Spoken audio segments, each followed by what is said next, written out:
Yes. Grandma shows up with like a mask over her head and it's like, hello, kiddos. You thought your grandma could only knit?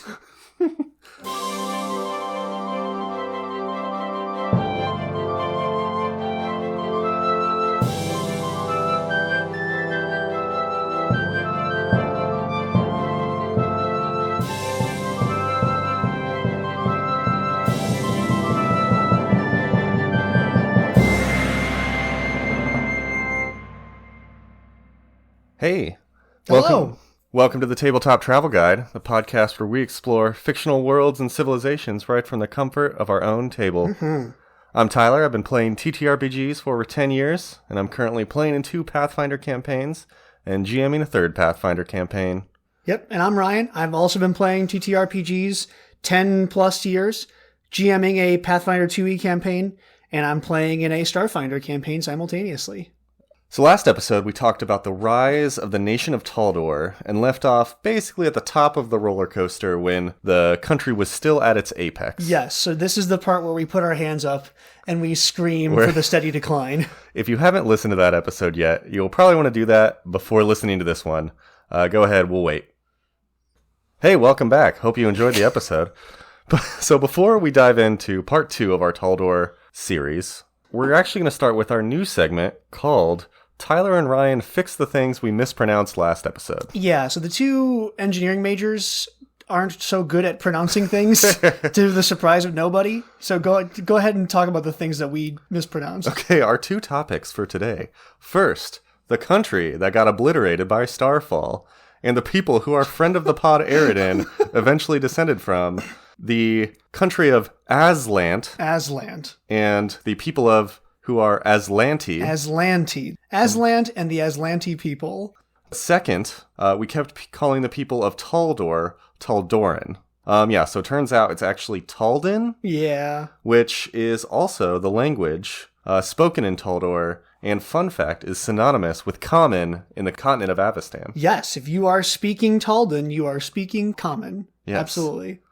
And that has been another fascinating segment of Tyler and Ryan Fix the Things We Mispronounced Last Episode. And with that, Ryan, what do you have for us today? I have another historical artifact. I guess it's a newer one, though. It's definitely less worn. Okay, I like it. Another postcard. Nice. From Taldor, once again. That one seems less picturesque because I see a person with what looks like a knife behind their back. Yeah, this one appears to have more of a connotation of, well, I guess it says watch your back explicitly, but even a connotation of maybe things aren't as great as they used to be. I appreciate a postcard that is, welcome to Taldor, watch your back. I don't know if the Bureau of tourism has approved the man with knife behind their back, but it's certainly a strong statement on current Taldan values. Yeah, I like it. And you see, I think there's a dragon back there. We'll get into the dragon stuff. Okay. Dragons will play a very important part of our story going forward here. So, compared to last episode, our postcards have gotten a little bit darker. It was very picturesque last time. A little bit darker, yeah. Things are not as good in current day Taldor as they were back in the Prime. And again, we alluded to that previously, that things are not going to go so well for Taldor from here on out. Okay. Yeah, tell me where we're at. When we last spoke, the armies of exploration were happening. And that's all over Avestan and into Garund, right? While all this is happening, Qadira, which is the nation to the south of Taldor, there's still that omnipresent threat.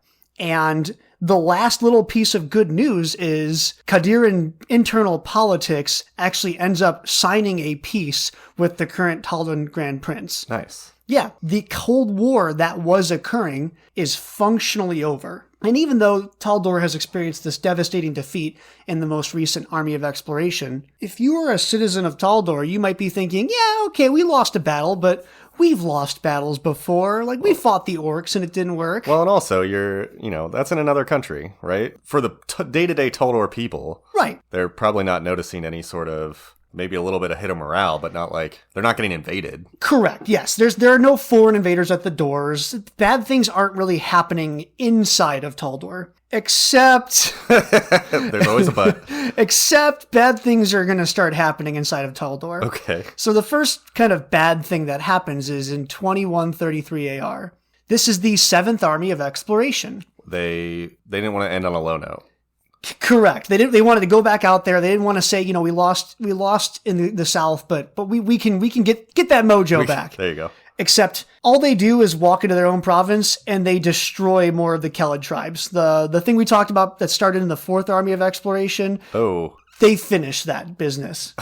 So there's specifically one Kelid tribe. They successfully just put them down. So they decided, instead of going and fighting people that they, would have been good matches, they just picked on somebody far smaller than their own size. Yes, the entire Taldor army decides, we're going to put that little tribe in the mountains down. Okay. And it's so brutal and bad that the parts of the military and internal people look at that. The Taldor leadership literally goes, no, I don't think we're the good guys. Are we the baddies? Yeah, you can see the seeds of that doubt of Taldor superiority start to be sown in this moment, where the generals look around and think, what are we doing here? We're not conquering foreign peoples for the glory of Taldor. We're like up in mountains punching and stabbing like this one random tribe for what? Yeah. And this is where it really starts to fall apart. So that was in 2133 AR. In 2632 AR, so 400 or 500 years again. Okay.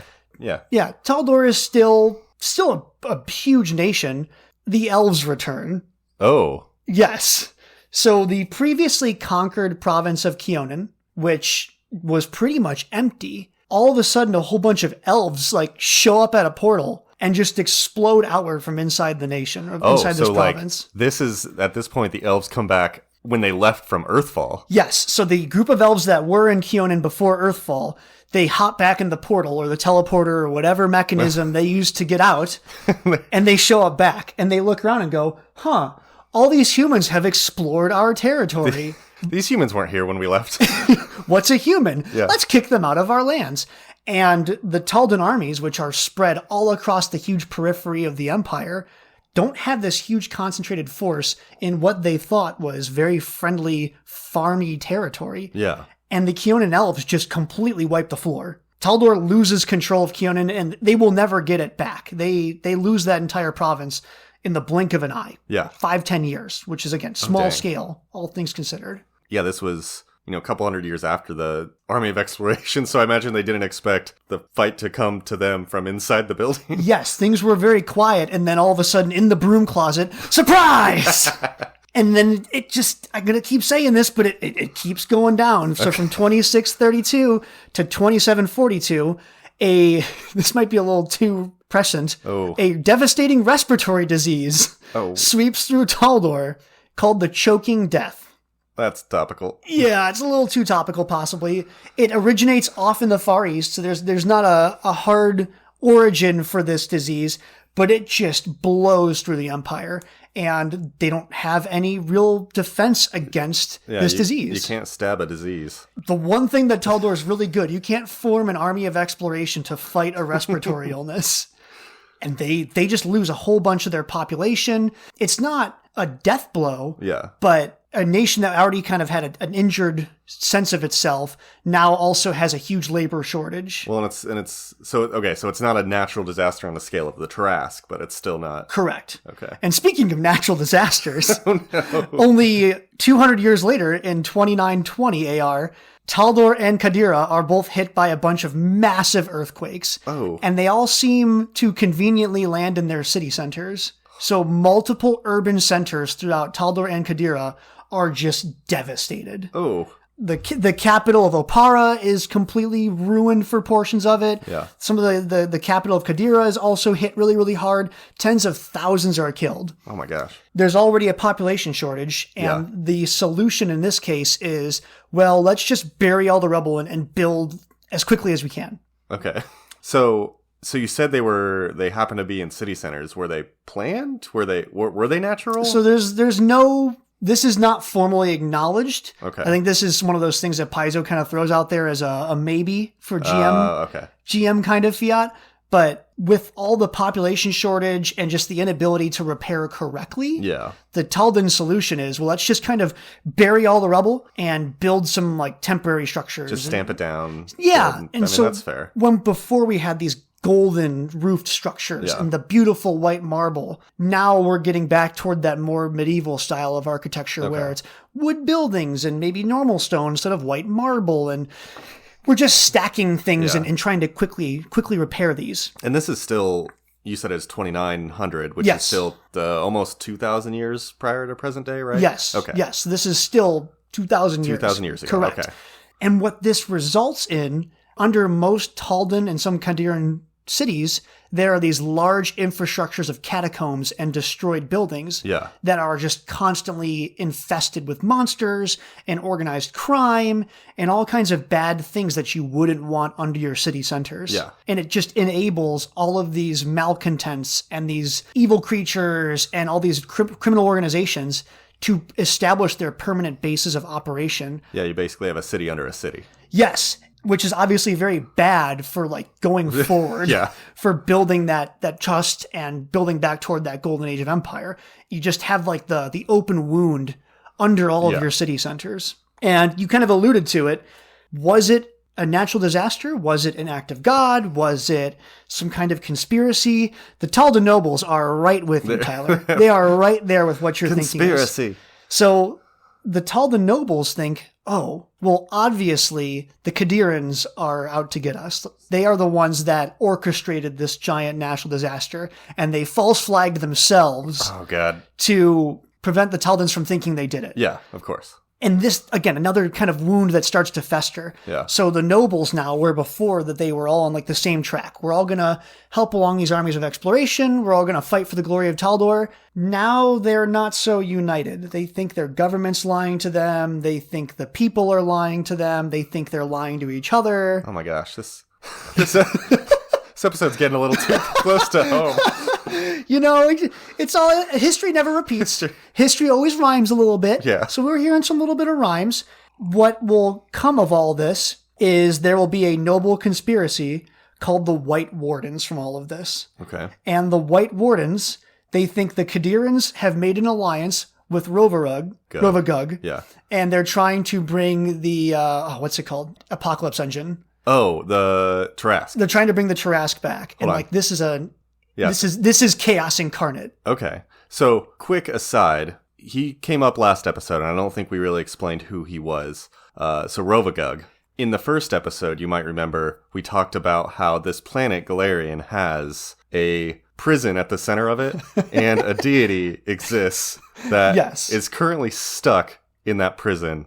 We didn't name it in the first episode, but we talked about it, and that is Rovagug. Rovagug, yes. Yeah. So we don't need to go into too much detail, but just connecting, when you hear Rovagug, think the destroyer of worlds currently in the middle of the world. Yeah, chaos incarnate. Okay. He is portrayed as just like a big open mouth. Yeah. Carry on. Yes. So the Taldans of this plot, the White Wardens, they think, aha, the Khadirans and Rovagug, they're all in it together to take down Taldor. So they think, well, in order to stop this conspiracy, we better kill the Grand Prince and put ourselves in control so we can stop this conspiracy. Wait, okay, hold on. So the nobles thought Khadira was Yep, under go this. on. So then they decided to kill their own Grand Prince. Yes. Okay.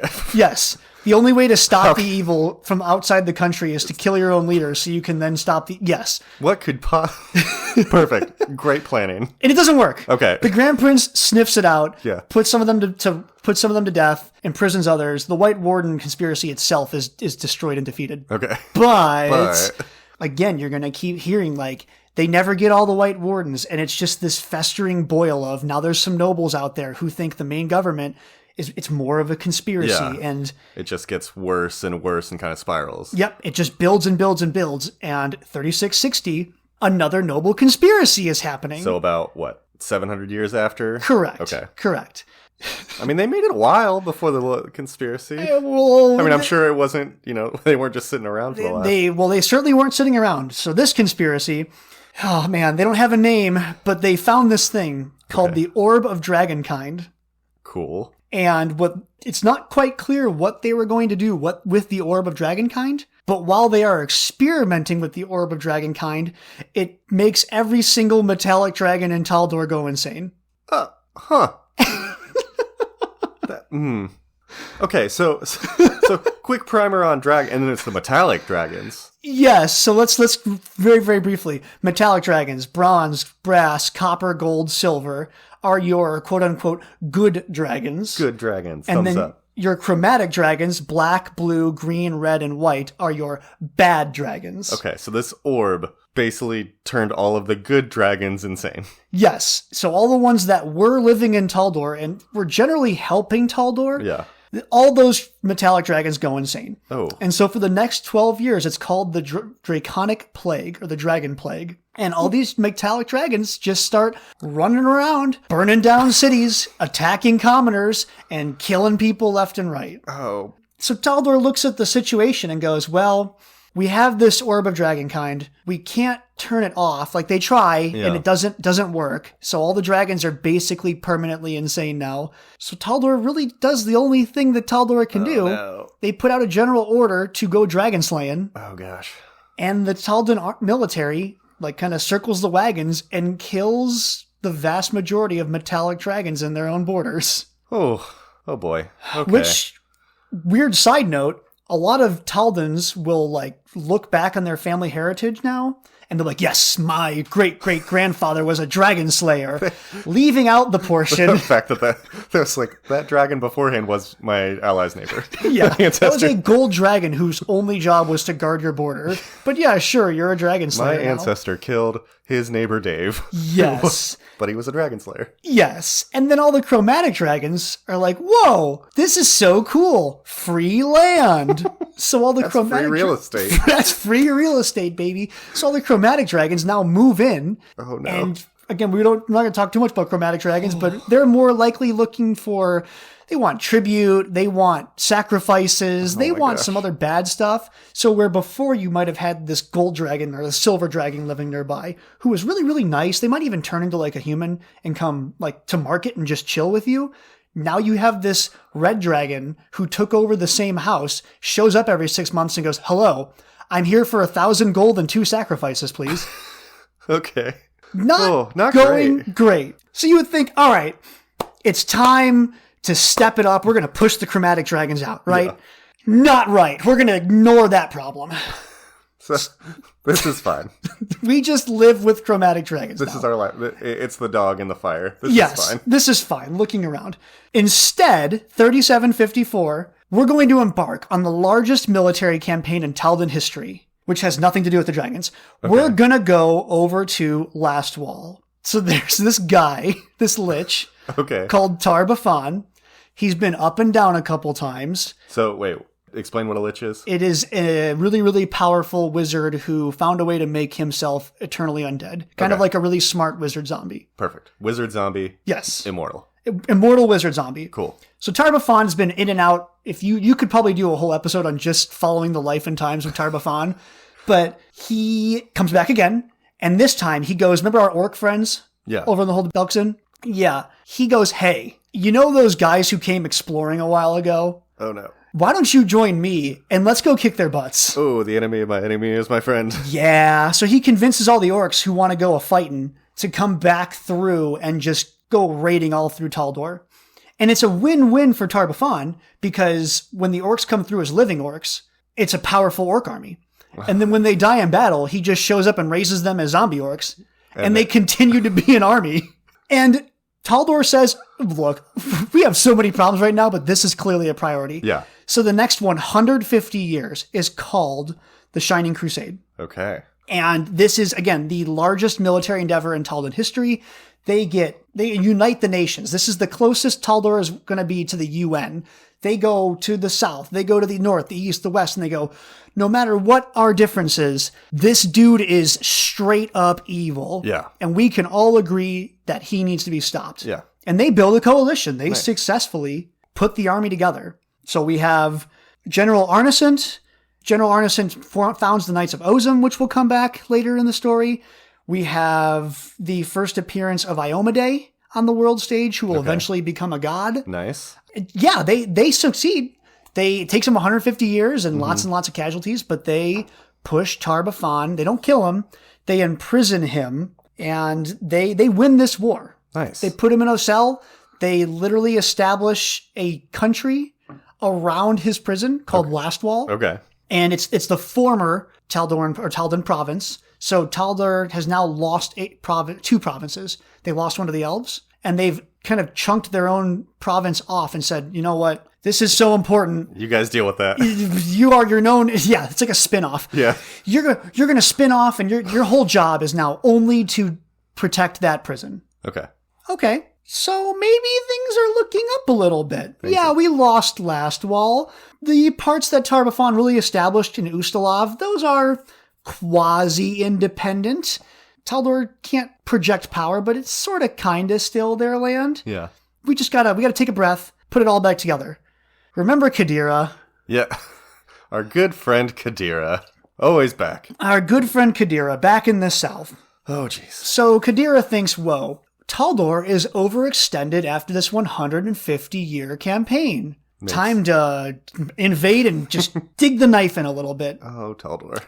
Yeah, so Qadira invades. They take part of the southern parts of like Taldor internal provinces. The fighting on the Taldor southern border will go on and off now for the next 500-ish years. Oh my gosh. And Taldor, whatever army remnants were left from that Shining Crusade, some of those people are going to leave because they feel like they've defeated that big baddie. Yeah. The ones who stay are going to come now to the southern border. And they're going to go now fight this 500-year war with Qadira. Oh my gosh. So after a 150-year war with Tar-Baphon, they're like, let's keep it going. Just eternal war. Just spin it up. We're going to always have a border crisis. There's always a border crisis. Okay. You're now going to get the culmination. So there's crises all over the borders. You have your nobles internally who are not happy with the government. Yeah.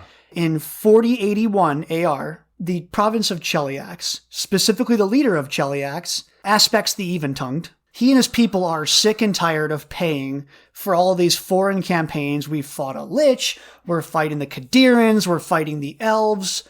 All of the wealth of the Chelaxian province is just leaving. It's just being sucked out. Yeah. And he says, enough is enough. I declare independence. I'm done. Look, Keonan can do it. Last Fall can do it. Cheliax is the... Right. Cheliax is the next one to just think, we can self-manage ourselves better than Taldor can manage us. And Taldor can't do anything about it. Yeah, they're already fighting a war. Right. They're so depleted. The real issue here is then Aspects goes to a bunch of other provinces and goes, hey, we just successfully left Taldor. You should also declare your independence from Taldor. Have you heard the good word of independence? Have you heard the good word of not Taldor? So Isker, Galt, the River Kingdoms, Rostland, Isia, all declare their own independence in one way, shape, or form. Oh, wow. Last Wall is sitting up there and goes, hey guys, remember that time you spun me out so my only job was to worry about Tar-Baphon? I'm going to stay neutral. And neutral means not helping Taldor. Oh. And Taldor is now fallen apart. Yeah. Where before they were this large continent-spanning empire, they lose probably 70% of their empire in the next 5 years. What? That goes from, you said, that's like what, 7 countries that just spun out once? So yeah. And Cheliax is a really big nation at this point. Yeah. They're going to have their own internal revolts here in the future, spoilers, that are going to further balkanize and split countries off from that. Yeah. But yeah, Taldor as like a world power now is kind of falling apart. And this is called the even-tongued conquest. A sword was not raised in this. All these countries stand up, decide to revolt, and Taldor just shrugs their shoulders and goes, well, we have a giant war on our southern borders. So we can't really quell rebellion. Yeah. So it doesn't go so great, but there's still hope. Okay. Where are we at this point? That was 4081. So we're 700 years, give or take, prior to now. Yes. Okay. And the last big event in Taldan history that before we get our current borders. You know what? There's still a chance. I know it sounds like it's a long shot, but we're going to go exploring. One last time, baby. When all else fails, Taldor will always have the exploration. So Taldor declares the 8th Army of Exploration. Perfect. It's not super big, but we weren't big before. We can do big things again. Yeah. Maybe we can walk over to Cheliax and reestablish our control and make this whole thing happen again. Except, friend of the pod, Aridin. Oh, friend of pod. There was we talked about our previous prophecy. Yeah, and the Starfall Doctrine. Yes, the Starfall Doctrine, that everything was going to be great and Aridin was going to come back. Yeah. Aridin dies. Yes. So friend of the pod dies. So they're like, we're going to go exploring because we're about to hit the Age of Glory. Yes. And the Age of Glory does not come. Oh, no. So while this final army of exploration is on the boats, the entire world is rocked by these huge storms. And these poor little boats are just completely knocked off course and end up in Tianjia. Okay, and that's which is very far away. That is the continent far to the east from the Inner Sea region where we were. It'd be like setting out from Greece and getting blown so far off course you end in Japan. That'd be impressive. This is a little nougat of possible campaigning. There is a Taldan settlement in Tianjia called Amandadar. Amandadar? I know I spelled it right. Amandadar. I'm sure that'll pop up in next times. Next episode. We pronounced it wrong. Yeah, and they're still there. So if you go exploring in Tianjia, you will find this tiny little bastion of Taldan civilization, we'll call it at this point, where they just think like, well, everything's fine. The mother country will come for us soon, and the glory will erupt out from our borders. Narrator, they won't. They won't. That takes us to the end, the modern times, essentially. There aren't other major Taldan historical events. So when we touch other nations, there are still other things that are going to happen before current day, but Taldor as a story is kind of done. It's going to just be stagnant. Yeah, because 4606, that's about 120-ish years, give or take? Correct. So what, does anything happen in the meantime? Correct. I mean, the Cheliax is going to be racked with revolts. Galt will be racked with revolts. There's a lot more outside of Taldor, but in terms of internal to Taldor, you're going to have what was previously this big, successful nation. They're going to keep latched onto that legacy, but they're no longer that big, shining beacon on a hill. Yeah. They have this enormous Byzantine bureaucracy where there are like 8 different laws that describe if you can go out in the morning and get water from a well. Or even my favorite, there are multiple laws that dictate if you are or are not allowed to have a beard. And they don't agree with each other. Yes, when they are enforced completely unequally throughout the country. So in some places, like if you, the overhead is, if you are a noble, you are allowed to have a beard. If you are a peasant, you are not allowed to have a beard. Makes sense. Except, who cares? Yeah, it's it's facial hair. Who cares? Yeah. So a lot of the more rural areas may or may not enforce that. So you might be a peasant growing a beard and then decide to go to market to buy some butter, and you're thrown into prison for 30 years for having a beard in another nearby little like hamlet. So this is just completely fragmented government. Yes. And there's like intersecting townships and provinces and protectorates, and they're all ruled by different barons and sheriffs and princes and dukes. And it's this nasty tapestry of competing interests. Yeah. And it's the ultimate expression of what happened earlier, where nobody trusts each other. All the nobles think all the other nobles are out to get them. And instead of going out and fighting like external forces, all they do is they'll raise like 500-600 dudes, and they're going to go back and fight the other 500-600 Taldan dudes. It's almost full circle, right? We started this story with Taldor fighting regionally and locally over control of individual rivers and like small plots of resources. And we're right back there. All these dukes and barons, they all exist now to one-up each other on the battlefield and even one-up each other at dinner parties. Like people will assassinate each other for ever so slight disrespect at a dinner party. Okay. Let's do it. Sure. Why not? And that's, I think, where the postcard kind of comes in. Yeah. It's one giant backstabby, concerning area that Taldor could go one way or the other. If it continues to be stagnant, it's super likely that all of its competitors and border nations are probably going to eat it up at this point. They don't stand a great chance if they stay fractured. Yeah. But on the flip side, if Taldor can get its stuff together, and the implication in the current lore is it has a chance with the new Grand Princess. Mm-hmm. Princess Eutropia? Princess Eutropia, that's correct. They might be able to turn it around and make Taldor a thing again.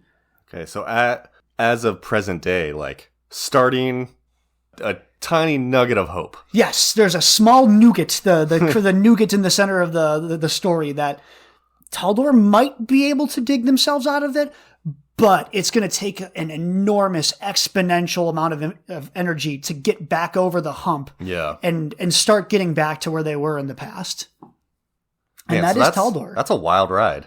It is Started from the bottom and now we're back to the bottom. It is the roller coaster of we left the station, we went all the way up that hill, and now we've gone down the hill, we've killed a bunch of dragons, and we're back to the start. Back to the start. Yeah. Man. I find it super interesting just from the perspective of they are kind of the progenitors of all the other history that happens now. Yeah. So as we continue to talk about other nations, we're going to always end up bouncing back to Taldan history. Oh, yeah. Especially in Avestan. It's just every country we talk about going forward is going to have fingerprints of Taldor all over it. Right. So it's said in one of the source books, Taldor is Avestan, and I'm inclined to agree. Taldor is Avestan. It's critical, but it sits on the precipice now. Yeah. And that's where I'm going to leave it. Okay.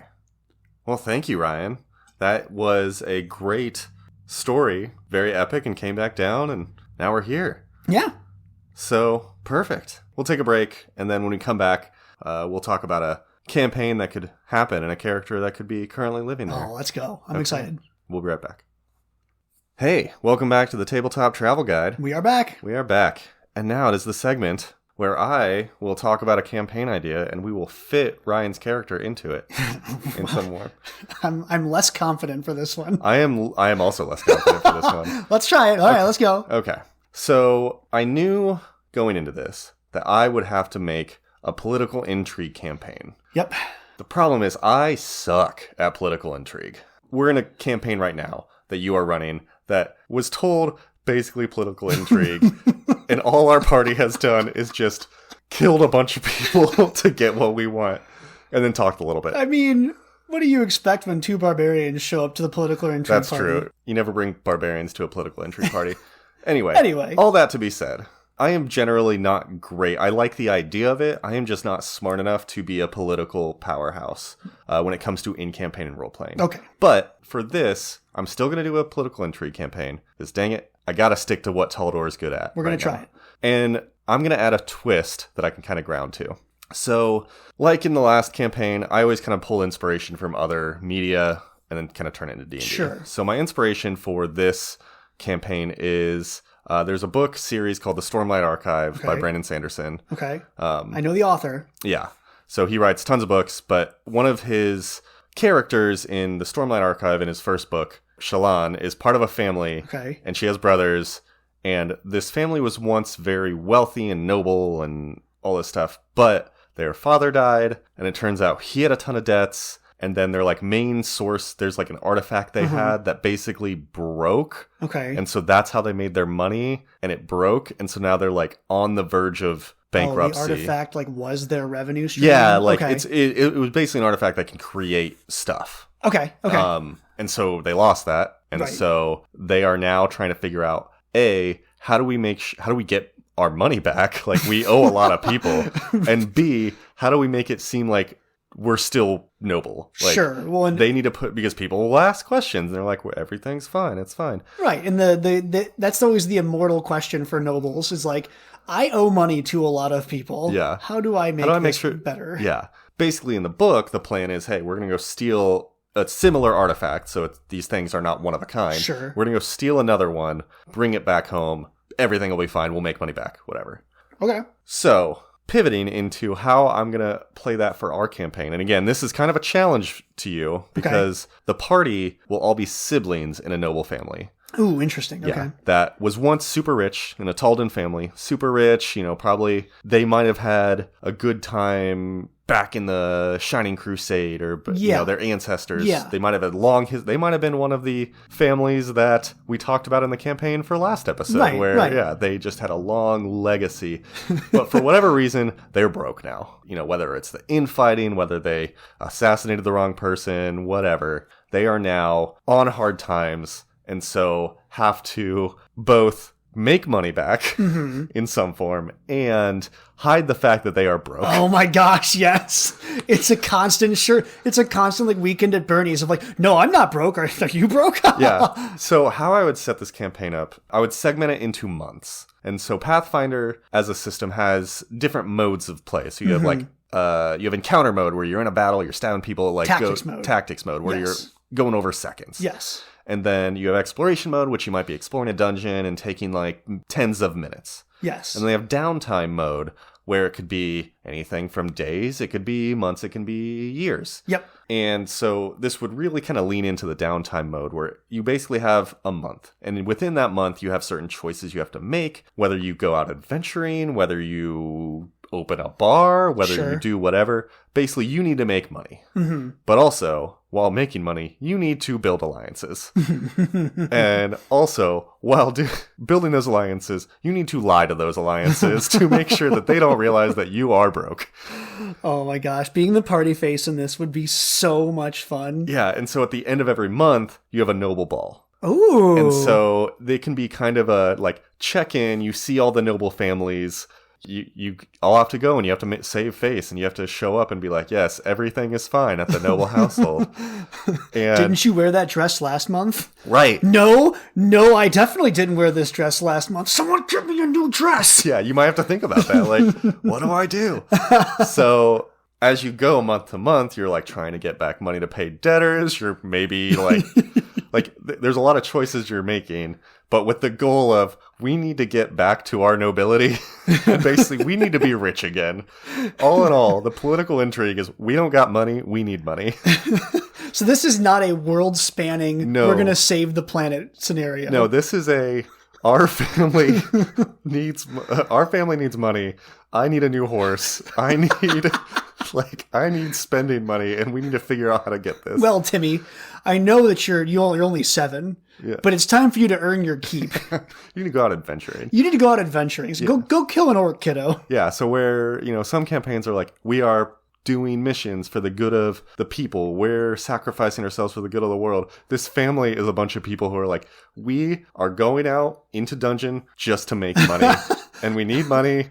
And then we gotta clean our freaking clothes afterwards. Oh my gosh. I'm getting very like Schitt's Creek vibes. Yes. Oh my great. gosh, yeah, yes. Yeah. Like they started from the top and now they're at the bottom and they need to dig themselves out. Oh my gosh. I'm so on board for this. So yeah, that's kind of my campaign. I'm sure there'd be, if people find out you're broke, that might add some complications, that might hurt some alliances. Sure. I'm not exactly sure how I would handle the minutia of that, but the end of this campaign is basically, you either go broke or you get rich or die trying. 2 end games. Yeah. Dead or rich again. Oh, I love it. Yeah. Okay. So who is your character and how can we fit her? So my character is Maria Sevilla. Okay. She is a level 6 thaumaturge. And a thaumaturge I'm going to be honest. So this, again, a little bit of randomness involved here, and I rolled thaumaturge, and I thought, I've never really built one, so I'm going to give it a shot. And I know you play one in our current campaign. I'm literally playing a thaumaturge in your campaign, and half the time, I don't know what I can do. You're basically really good at skills, and, like, just really good at knowing things. Pulling random garbage out of your pocket and, like, turning it into enemy weaknesses or scrolls or potions or whatever. So my kind of interpretation of this character was she previously was invested in the Erendite faith. That's... the faith of Eredin. Okay. And maybe it was in the Starfall Doctrine where she was, like, super on board and she's like, it's going to happen. Yeah. I'm so excited.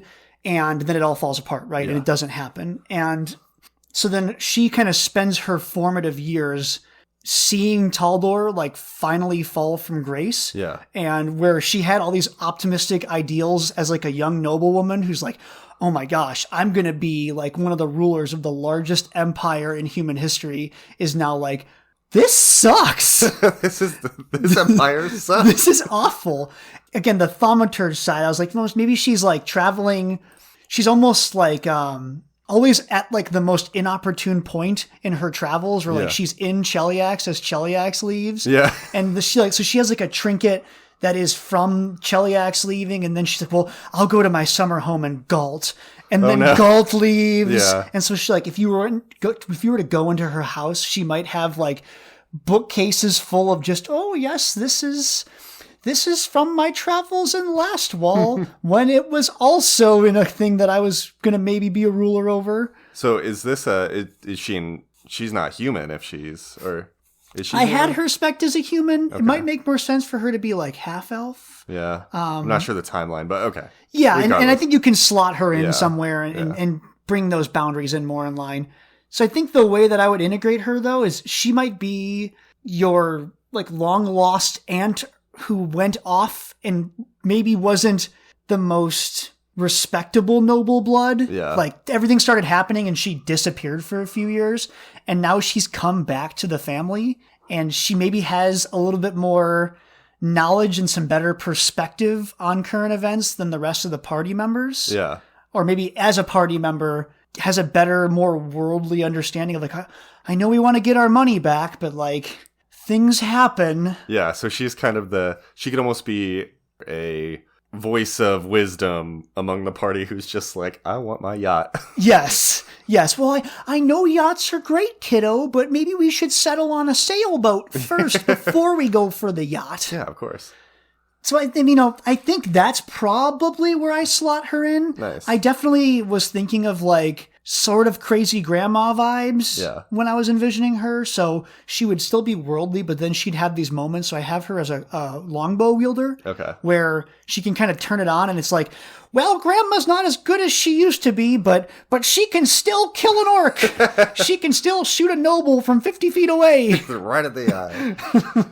So she could kind of turn a little bit and still be a useful combat asset as well. I feel like if even if you didn't have her, if you didn't want her as a PC, I think having her as like, the crazy grandma, if she's like the family, if it's the family that all the kids are, she's the grandma who just pops in randomly.